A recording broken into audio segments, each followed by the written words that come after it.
Hey, what's up? Hello, everybody. Welcome to Roll Pod, Alabama sports podcast from Bama 247 and 247 Sports. I'm your host, Cody Goodwin.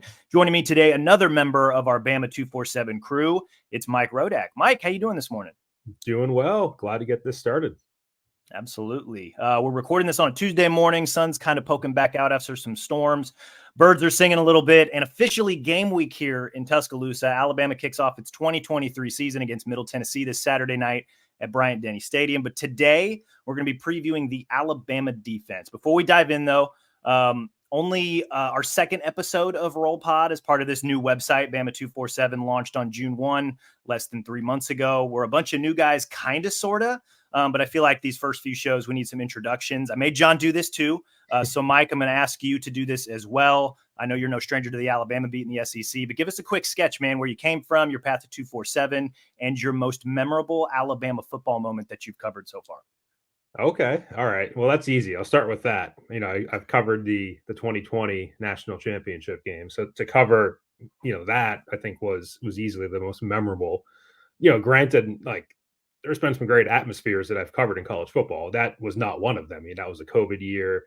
That was an NFL stadium. Like it wasn't great. Like I think the atmospheres that I've had a chance to cover in the SEC, both at Alabama and going to Florida, when it was just dripping humidity and the crowd was really jacked up for that game. Or I didn't cover the Texas game last year. I'm sure it was great, but there's been some great atmospheres in the SEC, and that's been really fun. So this is my fifth season covering Alabama, and before that, I covered the Buffalo Bills, NFL wise, for 6 years, and before that, I covered the New England Patriots for 3 years, both for ESPN. So, didn't really grow up around the college game. I'm from the Boston area, and college football is pretty much irrelevant up there. And I remember even being in high school, and that was Boston College being a top 5 team briefly with Matt Ryan at quarterback, and nobody cared.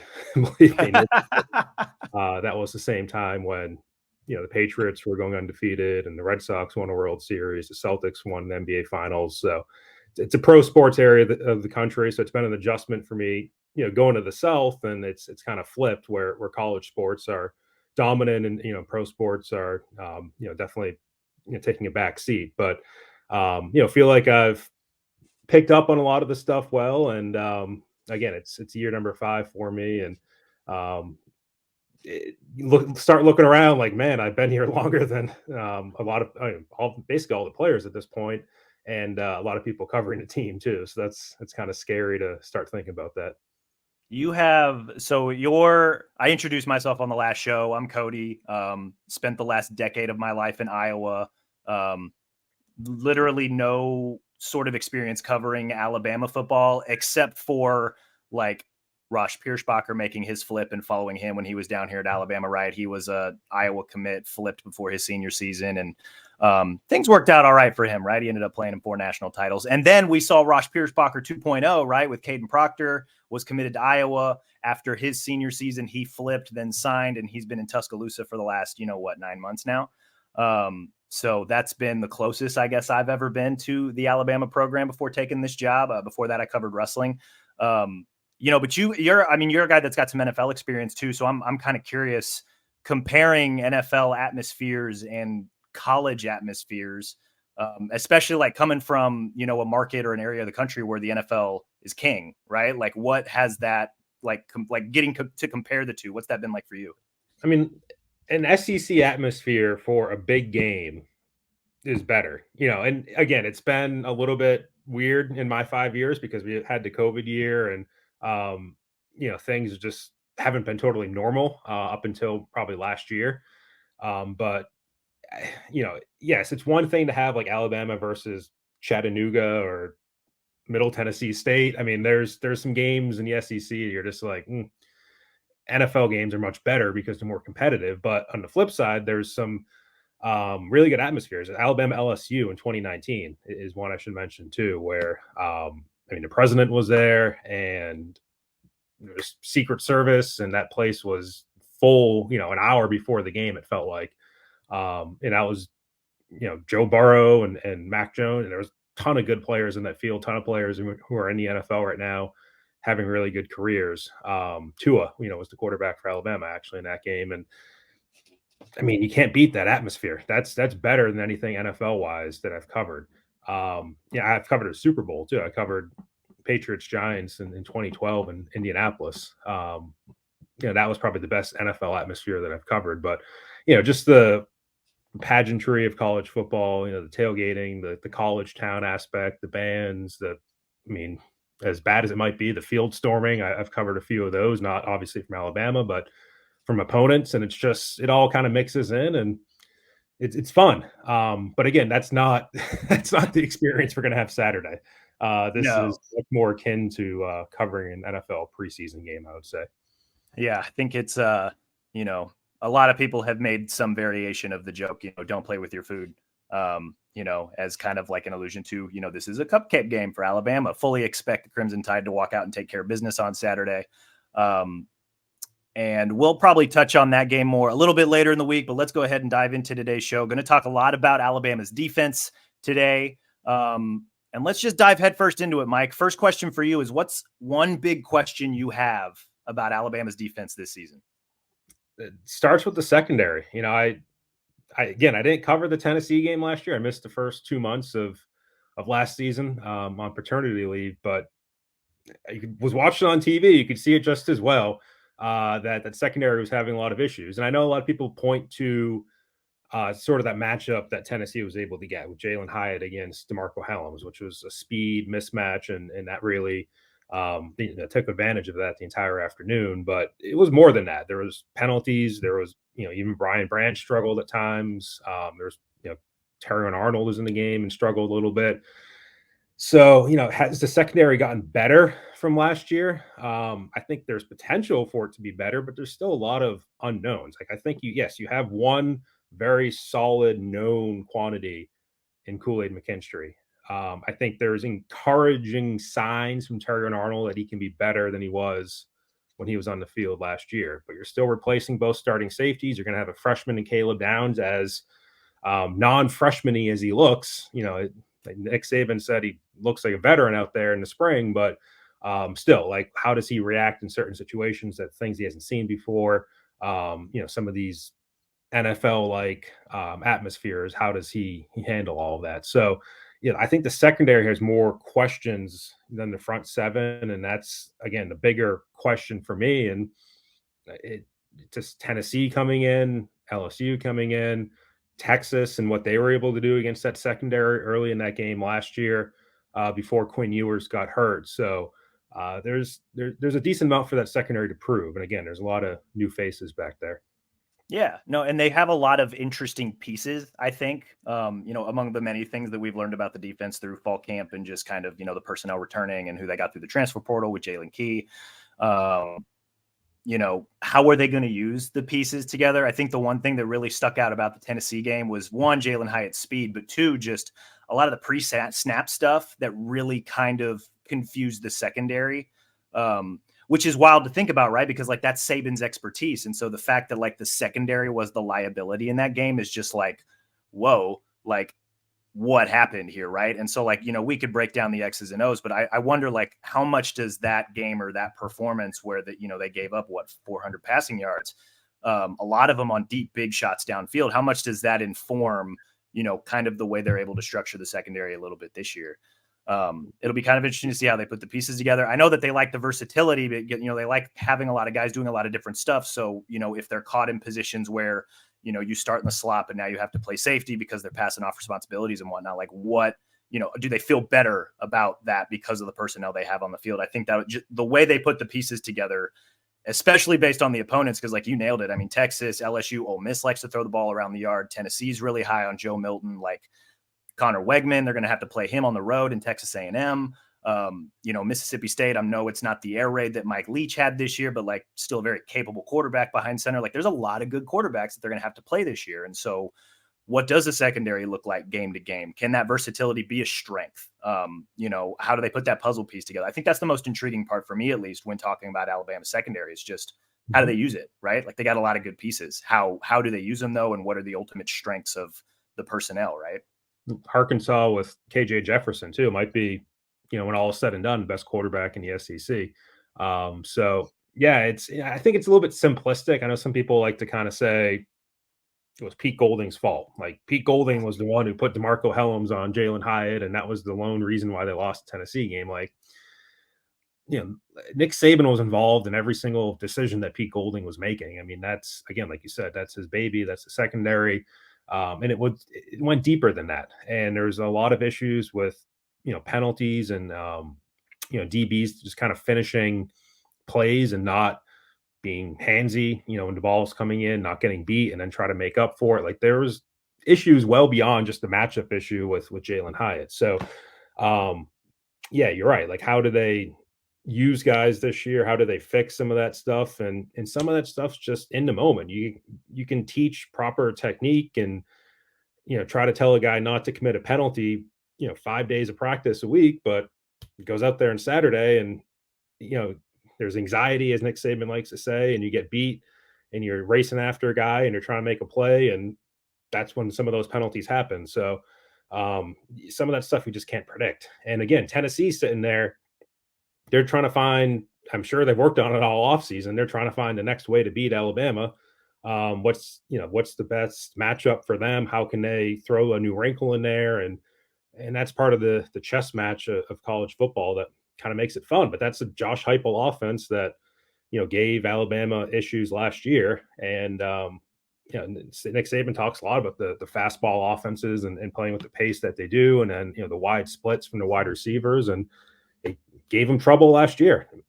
So yeah, I mean that's and we're talking about the Tennessee game. It's still a month and a half away, but that it's important. You still need to win that game and kind of get the job done, like you said, against all those other quarterbacks if you want to play in the SEC championship, if you want to go to the playoffs. So some of these things are creeping up pretty quickly. And again, I think the secondary for me is the bigger question on this defense compared to the front seven.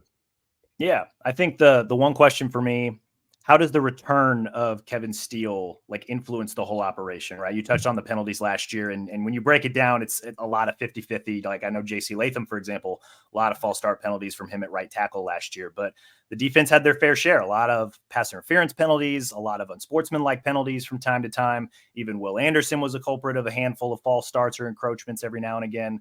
And Kevin Steele has talked at length, and Saban too, about just being more disciplined, playing winning football. That's been, kind of one of the buzz phrases through fall camp. But, how can he clean that up? Like, how can, he's a guy that's been with Saban from literally the get-go.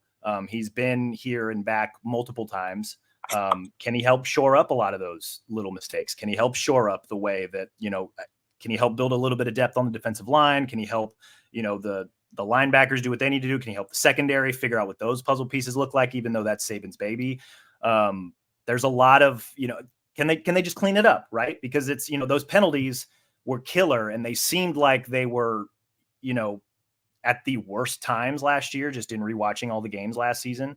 So can they clean a lot of that up? Can they just play better? It sounds simple as that, but that's kind of what what can Kevin Steele bring to the operation? Can he help clean it up a little bit? Can they, commit a few or probably a lot less penalties, which ultimately helps the defense get off the field faster, right? Gives the offense more opportunities to move the ball. I'm very curious to just kind of see, what are the wholesale big picture changes here and what Kevin Steele can ultimately bring to the operation. Cause I think, bringing him back in maybe signals a little bit of, okay, they kind of want to go back to, the defense that had been working for Saban, right? Because when Steele was on staff previously, those were some of the best defenses of the Saban era, or at least it ultimately set the foundation to lead to some of the best defenses of the Saban era. Can they get back to that? Can they clean up a lot of these little things, and can they just play assignment sound, just overall better defense? I think that's one of the big things I'm looking forward to when it comes to, seeing what he adds to the operation. Yeah, it's kind of one strategy of looking at it. I think we've even heard Nick Saban say that because Kevin Steele's been here before, maybe they can kind of bring back some of the aspects of their defense that they've had previously. But a lot of those things change for a reason, and they don't have 260-pound inside linebackers running around and You're playing 350-pound defensive linemen every play. Like, football's changed, and a lot of these things change for a reason. They were adapting to the offenses that they had to face. And I don't know if turning back the clock to 2011 is going to stop Tennessee's offense, or, what happened last year at LSU. Like, you got to find a modern way of fixing it. So I'm not saying Kevin Steele can't do that, but just simply by bringing back what had worked a decade ago doesn't, mean it's going to work right now. And I think, one of the, like, you're right about the penalties, and it seems like one of the differences maybe from Pete Golding is, I remember talking to players who were exiting Alabama, going to the NFL at the combine, and asking them about Pete, and they all love Pete. And Pete's younger. I think he got along with players on more of a friendship, type of level. I think even Henry To'oTo'o said he's like a brother to him and not a coach. And I remember some Alabama fans actually got irritated hearing that, because it's like, well, we want our defensive coordinator to be hard on these guys. We don't want them to feel like a brother or a friend. You want them to be like a coach or a boss. And I think Kevin Steele, being older and a little bit more old school, and probably a little bit tougher on these guys, I think is going to change that tone. Again, does that translate to fewer penalties and key situations? Maybe. Like, even Nick Saban's talked about it. He can yell and scream all he wants at players, but that's not always the best strategy. Certain players might actually get more anxious that way, and then commit more penalties. So it's hard to paint any of this with a broad brush. And I think there's a possibility that Kevin Steele lower penalties with some of his expertise and his experience. But again, you get into a key situation in a game when there's 100,000 people around you, and that there's a million people watching on TV, and 19, 20-year-old kids aren't always going to do exactly what they need to do. And that's, for any coach, something that's hard to fix or prevent. Yeah. Yeah. I think just, I don't know. I just want to see if maybe they execute a little bit better. I know that what Steele did in 2007, and, when he came back, 13, 14, they're not running that exact defense, but, can he bring back can he instill the discipline required to execute when they need to? Because I think, in the big moments last year, or in a handful of the big moments, the defense did not execute. And so maybe curious if he's able to kind of bring that foundation back. I did love the story in fall camp, how he's literally making them do up downs if they commit penalties in practice. Like, that is such the old school coach way of thinking and way of discipline that I'm just like, remember the Titans. Like, that's amazing. Yeah. I remember Bill Belichick would have players run laps during practice for penalties. And heck, I remember covering the Bills when Rex Ryan was there. He's way at the opposite end of the spectrum from Nick Saban and Bill Belichick in terms of a kind of a loose coach. And I remember they had some serious penalty issues in Buffalo, and it's always the same question. Like, you start asking, like, how do you fix penalties in practice? And coaches will always say, we're going to bring in officials, we're going to have them do push-ups and laps, and it might work for a game or two, but again, sometimes it's a little bit too simplistic of an approach, and things just don't always tend to work out long term. What's the best case scenario for Alabama's defense this season? If the Tide go 12-0, 11-1, get to Atlanta, qualify for the college football playoff, in what way do you think the defense will contribute? I think just being, like we talked about, more sound, and having those situations that come up and they make the right play, which they did. I don't want to not give this defense credit last year, because that Texas A&M game, they could have lost. Like, the offense was not very effective in that game. And Terran Arnold, when A&M was driving at the end of the game, made a really good play to break up that pass at the pylon. So they executed when they needed to. The Ole Miss game, they were down 10-0 early, and they came back, and the defense really locked down. Ole Miss got down to the 19-yard line and had 1st and 10, and everybody's saying, all right, Ole Miss is going to win this game. Alabama's going to lose another one. And that defense made 4 plays in a row that they needed to. So they did what they needed to do in a couple of the games last year. They didn't in others. But if they can do that on a more widespread basis, then I think that's the best case scenario. If they do their job in all the games that they need to do, then this defense, I think, has the talent to be the best defense in the SEC. I don't think they're necessarily less talented than Georgia, but Georgia executed much more consistently last year and the year before than Alabama did. So, if it's not talent, then what is it? I don't think coaching necessarily on a broad scale is a big difference between them and Georgia, but just going out there and doing what you need to do when you need to do it. That's if they do that better, then they'll be in a better spot. Sometimes it is that simple. I like that. I like that. I had two thoughts. Well, one thought and then my answer to that question. First thought, if we said this during the offensive show, Talty and I, if it sounds like we're really nitpicking this Alabama squad, it's because they are entering this season with designs on contending for SEC and national titles. And when you're in that air of college football or any sport, really, these little things matter. So if it sounds like we're being super negative or like hypercritical of specific play or specific execution or whatever the case may be, it's well earned because they have high expectations this season. We obviously have high expectations for them this season. We don't hate Alabama. We are just grilling down everything to make sure that it's, ironed out. And, these little things are going to matter in the big games as we saw last year. I think my answer to that question, how does the defense contribute if Alabama has a successful season? I'd personally like to see a lot more depth emerge on the defensive line. If Alabama, I think, is going to have a successful season, I think the pieces are there to have another really, really good defense. But I guess I just got to see it a little bit more from the defensive line. They've got some known quantities. Jaheim Otis, Justin Aboigbe's had a pretty good camp. Tim Smith's been a little up and down. Saban mentioned Tim Keenan as a guy who's been playing like a starter lately. I took that as like good news. Like, okay, they've got another guy in the middle.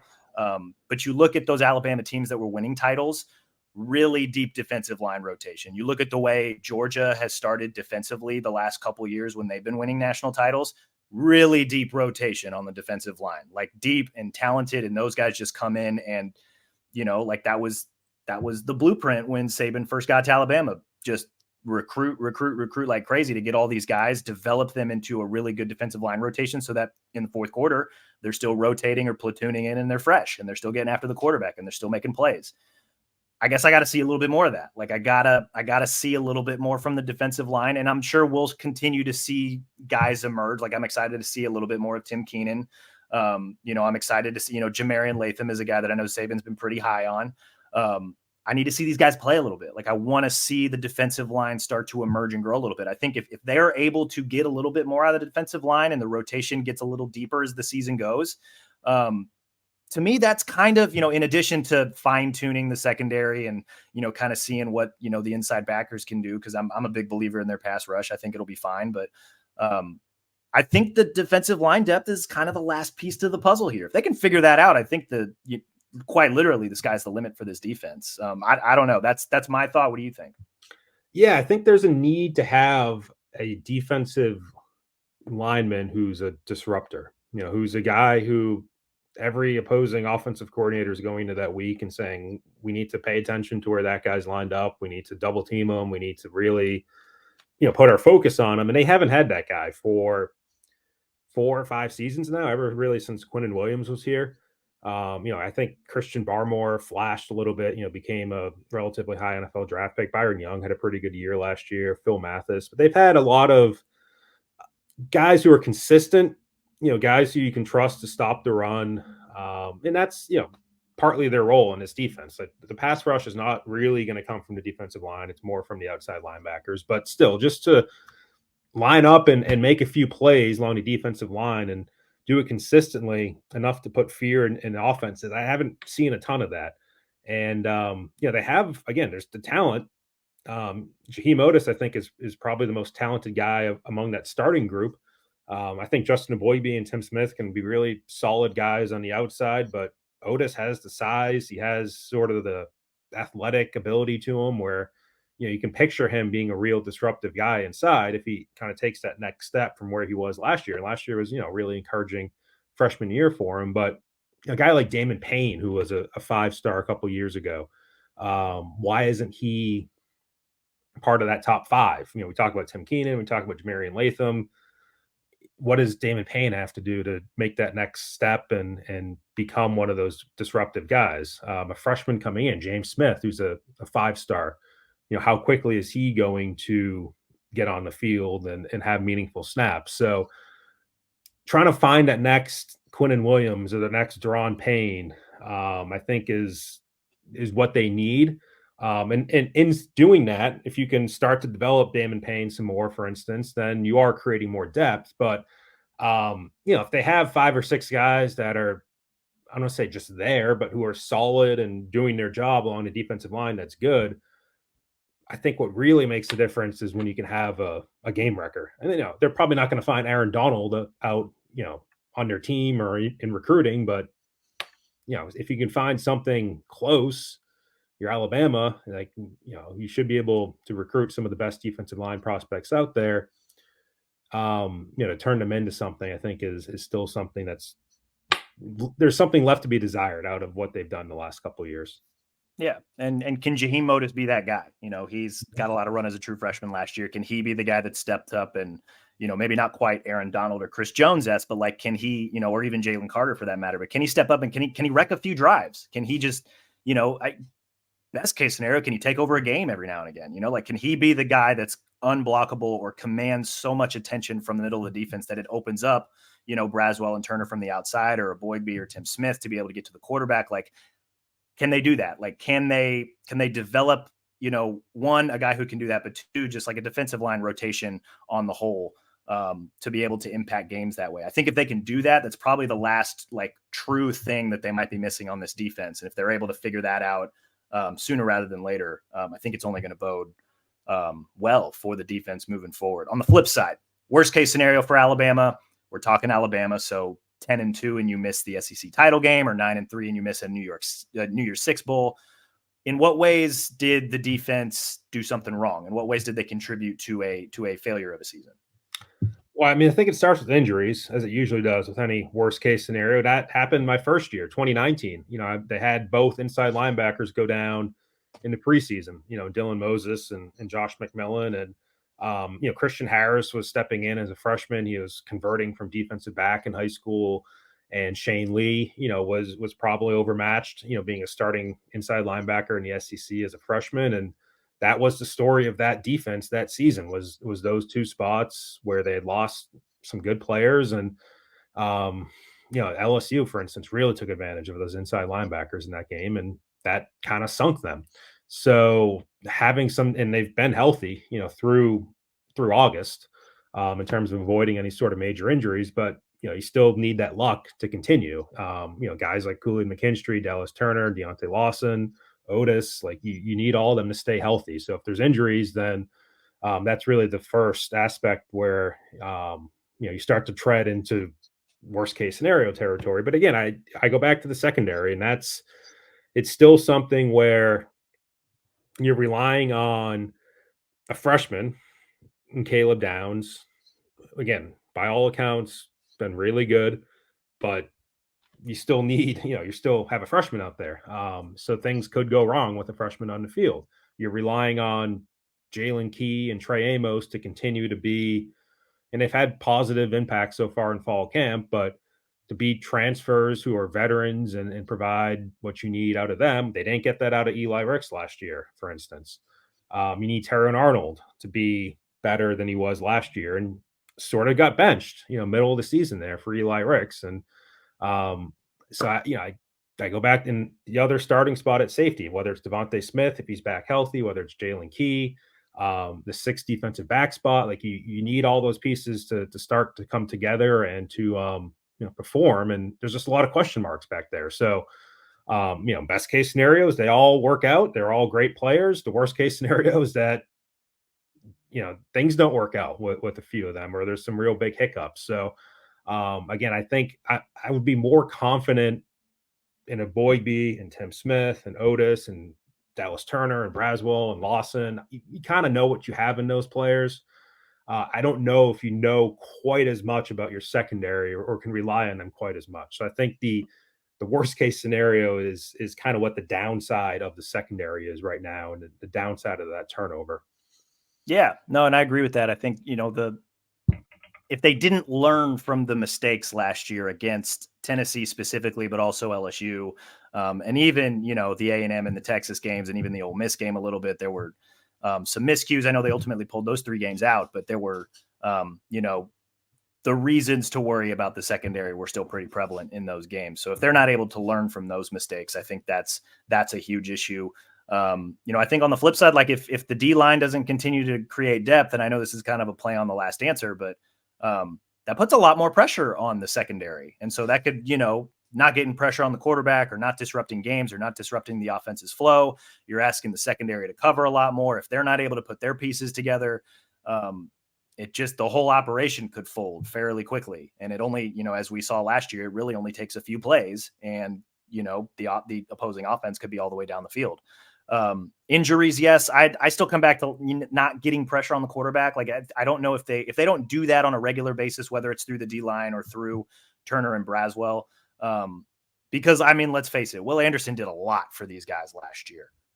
He did a lot his entire career. I don't know that you can 1-for-1 replace the production that he had, but you got to find a way to continue to put pressure on the quarterback, especially with the quarterbacks that they're going to play this year. If you're able to do that, if you're able to disrupt the flow of the offense, obviously that's going to help you defensively. And so, I hate to put the pressure on the part of the defense that we both probably feel most confident about, which is the front seven. But, if they're not able to maybe do their job at a high level, it just puts pressure on the entire operation, or at least more pressure on the entire operation.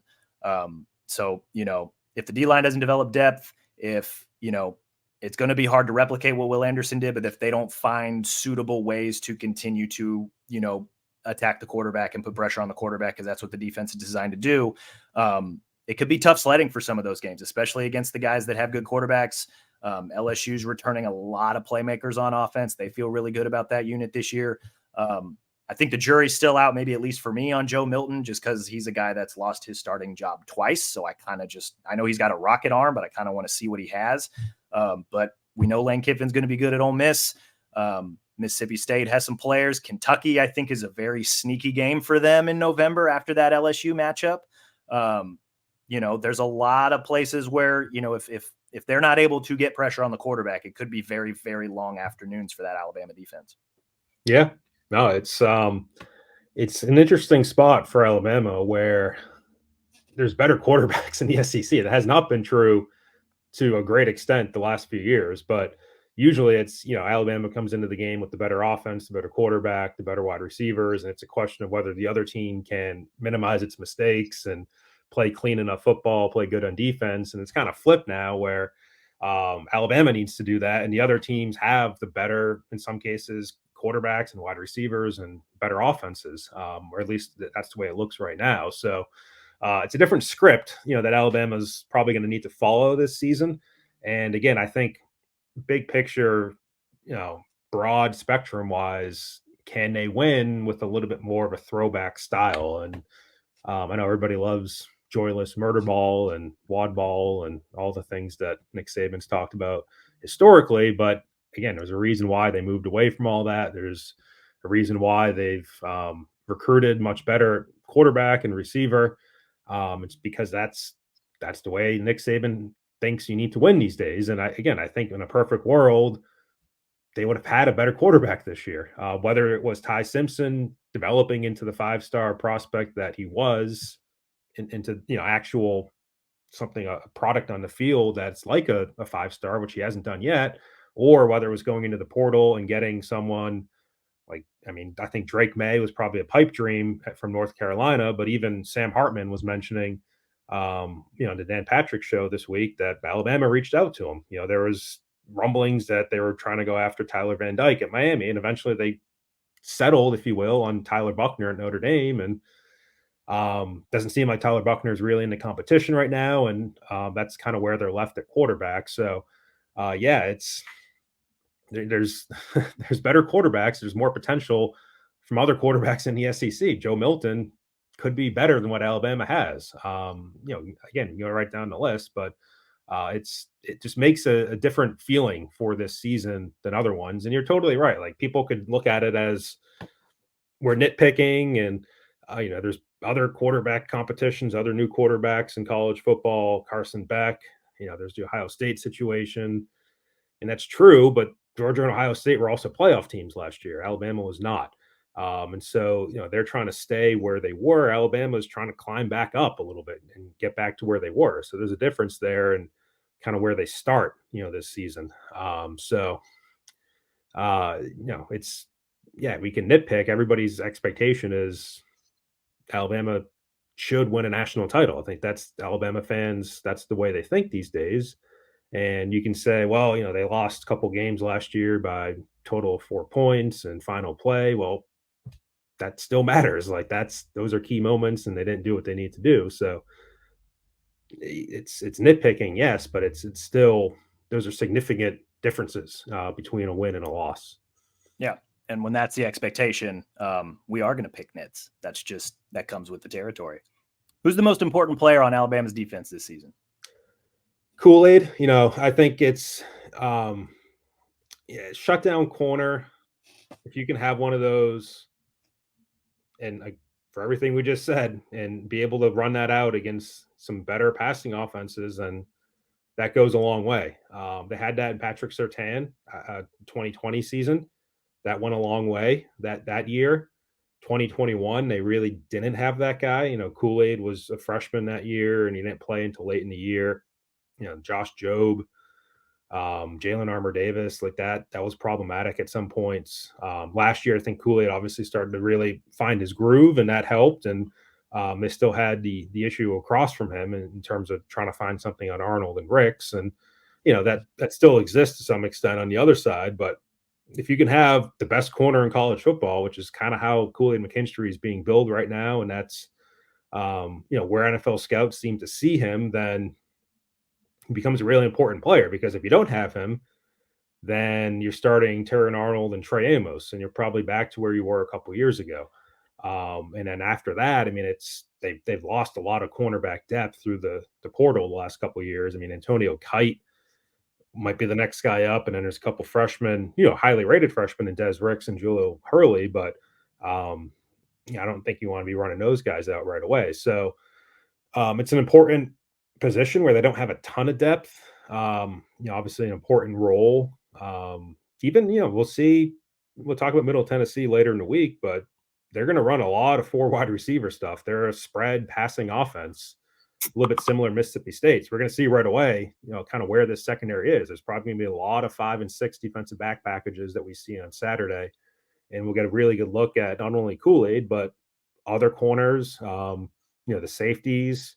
And given that it's Middle Tennessee, we're probably going to see the second tier of players come in too. So I think there's going to be a lot of good film, a lot of good evaluation potential out of this game from the secondary.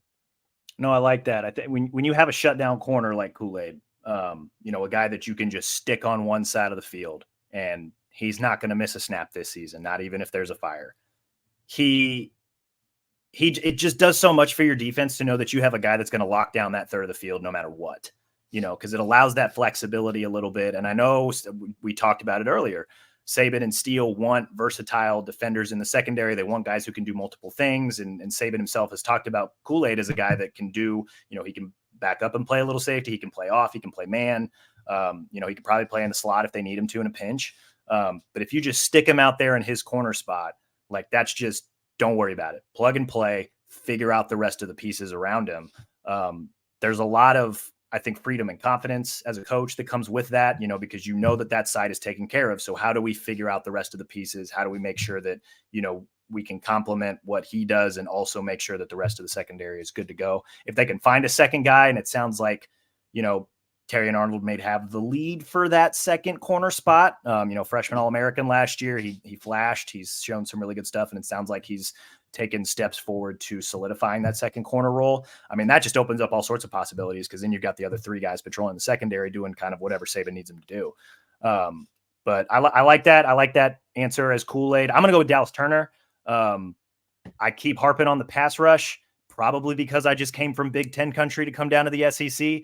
But if you don't have a good pass rush, man, it is going to be a long day for the defense. I know I've said that before. I'm going to keep saying it, which I think is what makes Dallas Turner so important, right? Because you got Turner and Braswell, who I think are 2 very, very effective pass rushers.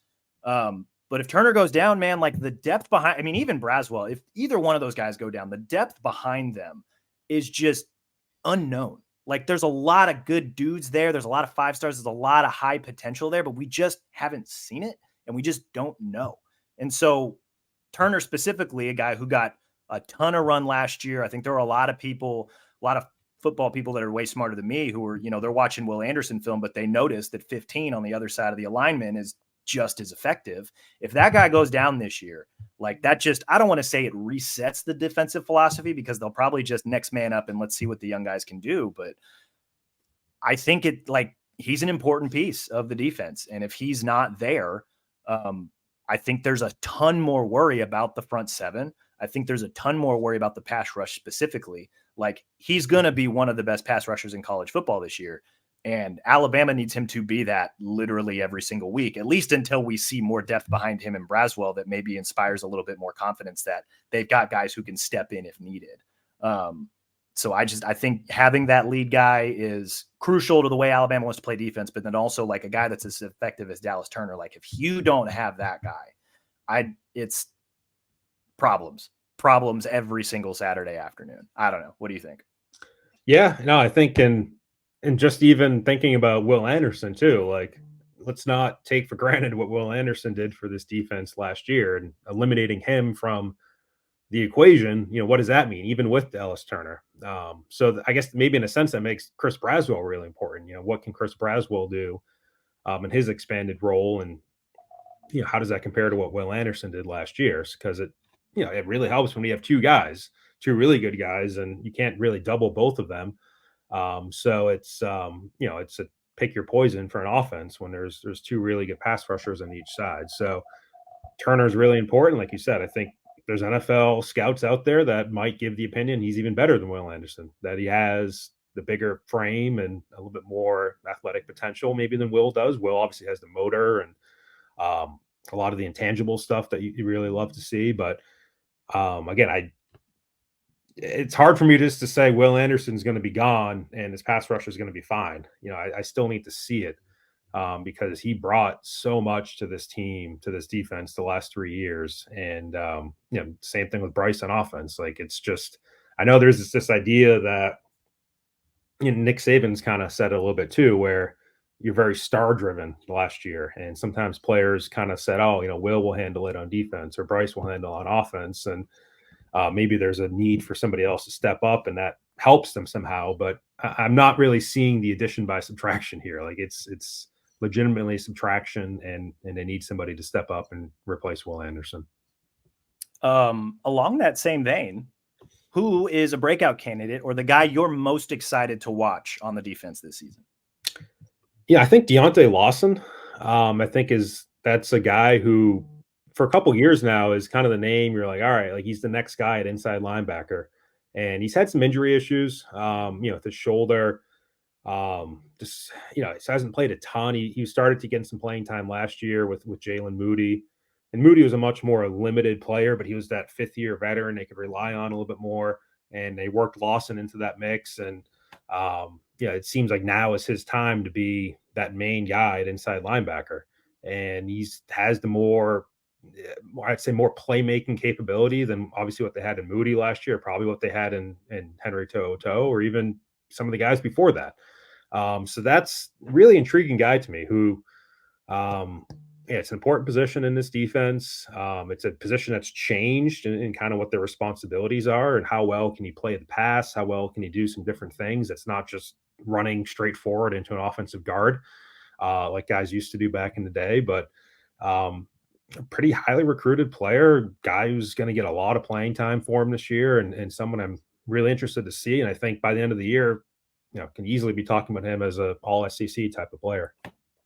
I like that. I'll be honest, in preparation for the show, I was convinced that you were probably going to say Caleb Downs. And because you didn't, I'm going to say Caleb Downs, freshman who has probably been slotted in to start at safety since, I don't know, the day he set foot on campus.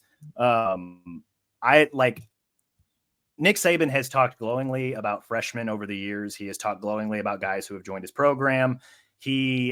I don't know, you'd probably know better than me, but like the way that this guy lights up, the way that his teammates light up when they talk about Caleb Downs, because we ask about him every week, it seems like, this kid's going to be good. Like, he has drawn comparisons to Minkah Fitzpatrick, who was another superstar safety for Alabama, who's now arguably the best safety in the NFL. He has the pedigree. He comes from a family that has, played at the highest level. His dad, his brother now is in the NFL. He was one of those can't miss recruits. I know Alabama's had a ton of can't miss recruits over the years, but he just seems like he's on a different level of can't miss recruits. Among the many things that I've noticed about him through fall camp, I know we haven't gotten to talk to him personally, but like, Alabama always posts photos of their speakers every night, and young Caleb Downs is always sitting in the front row, sitting right next to Nick Saban, taking notes, listening intently. Saban has talked about how this kid, just football means a lot to him, and he just does everything in his life at a high level. Obviously, we're talking about football, but he also means grades. He also means social life. He just anything and everything. I'm excited to finally watch this dude play. I'm excited to see, I hate to put unfair expectations on the kid and say he's got to live up and be like Minkah, but like, I'm excited. Like, I want to see what he can do. I want to see what he adds to a defense that, as we've talked about throughout this show, has a lot of really, really talented pieces. You can count him among them. I feel like he's going to have at some point a welcome to college football, a welcome to the SEC moments. But I also think, just based on everything we've heard and how excited Nick Saban is when he talks about him, that he's going to have even more, hey, I'm here, I can play at this level, I can do these, type of moments. I'm excited to see that up close. I've heard so much excitement about this kid, and I'm ready to see it live. So I'm really excited to watch this kid play. I think last thing for today's show, and I know we've had a lot of these sprinkled throughout, but give me one random or bold prediction on Alabama's defense for the 2023 season. I will say that they have more turnovers than last year. That's not very bold, but they need it to be bold. They need it to be better than what they had last year. And again, that's without Will Anderson, with all the turnover they have in the secondary. They've lost 8 starters on this defense. So you're saying, can 8 new starters from guys who left for the NFL produce more turnovers than what they did last year? That's something they need to happen. And again, it's whether it's sacks and you're knocking the ball out, whether it's running backs and you have guys punching the ball out at linebacker, whether it's interceptions, they needed to happen some way, somehow. And there wasn't enough last year. And even sometimes when it happened, it wasn't even them forcing it. Tennessee, I remember, had the botched Hendon Hooker snap there, and Dallas Turner picks it up and walks into the end zone. I guess that's a turnover, but that wasn't really Alabama's defense forcing that turnover necessarily. So how do they get that done with a bunch of new players, and you don't have Will Anderson going after the quarterback, and Jordan Battle or DeMarco Helms or all these guys in the secondary that had a lot of experience last year? How do you have more picks in the secondary? So new inside linebackers, Deontay Lawson and Tresman Marshall, looks like. Can those guys force some more fumbles? So can new pieces do something better than what the old pieces did last year? I think that's the big question for me right now. Yeah, I think along those same lines, I am going to make the prediction, and I don't know if this is bold. Maybe it is. I think the pass rush will be pretty good. And it's going to be hard to replace a guy like Will Anderson, right? 207 career pressures in 3 years, really 2.5 years, because he struggled quite a bit, the first half of his freshman season, right? And then he finally took off and played like Will Anderson. But I think Braswell's going to step in, and it's not going to be a 1-for-1 replacement. But here's some stats. I like stats. I don't rely on them 110%, but I think they can do a pretty good job of explaining things. So Chris Braswell had 30 pressures last year, according to Pro Football Focus. He did that on 183 pass rush snaps. That's a pressure percentage of 16.4%. That was second on the team last year to Will Anderson's 17%. So Braswell is going to step in, probably be the second pass rusher next to Turner this year. He's gained 15 pounds. Seems like he's more than ready and bulked up to play a lot more snaps. He played about half the snaps that Will Anderson and Dallas Turner played last year. So can you double that and keep that kind of production? If you do that, like outside rushers for Alabama, I think are going to be just fine this year. So it's not going to, I'm not saying Chris Braswell is going to step in and be Will Anderson, but I'm saying that the pressure rate or what they want to do on the outside, I think they're going to be fine as long as those guys stay healthy. I'm excited to watch Braswell this year. I'm excited to see him get more snaps. And I think he's a guy that we could be talking a lot about in some of those bigger games when they need the pass rush to come through in those big moments. I think he's a guy who could potentially step up and do that because I know that Dallas Turner is going to get a lot of attention. I feel like Jaheim Otis is going to make enough plays in the early part of the season where he's going to command a lot of attention. That's going to open up some one-on-one opportunities for a guy like Chris Braswell. Can he take advantage of them? I believe he can. So call that a random bold prediction. I don't think he's going to be Will Anderson, but I think he's going to be pretty effective. I like it. That is all we've got. Mike, thanks for doing this today, man. I appreciate the time. You got it. Glad to be on, and hopefully we can do it again soon. We will be back later this week to preview Alabama's season opener against Middle Tennessee. Not quite sure who all will be on the show. We're going to kind of work that out. It's first game week. We're still kind of playing things by ear. Similar to Alabama, still trying to put all the pieces together when it comes to what coverage looks like week to week. In the meantime, though, be sure to rate and review the show wherever you listen to your podcast, Apple, Spotify, even our Bama 247 YouTube page. John Talty and I talked last week about Alabama's offense, so be sure to check out that show if you haven't already. And please subscribe to Bama 247 and 247 Sports, especially now that the season is here. We got a lot of fun stuff coming for you guys, and we don't want you to miss a thing. Thank you again for listening. We'll talk to you again soon.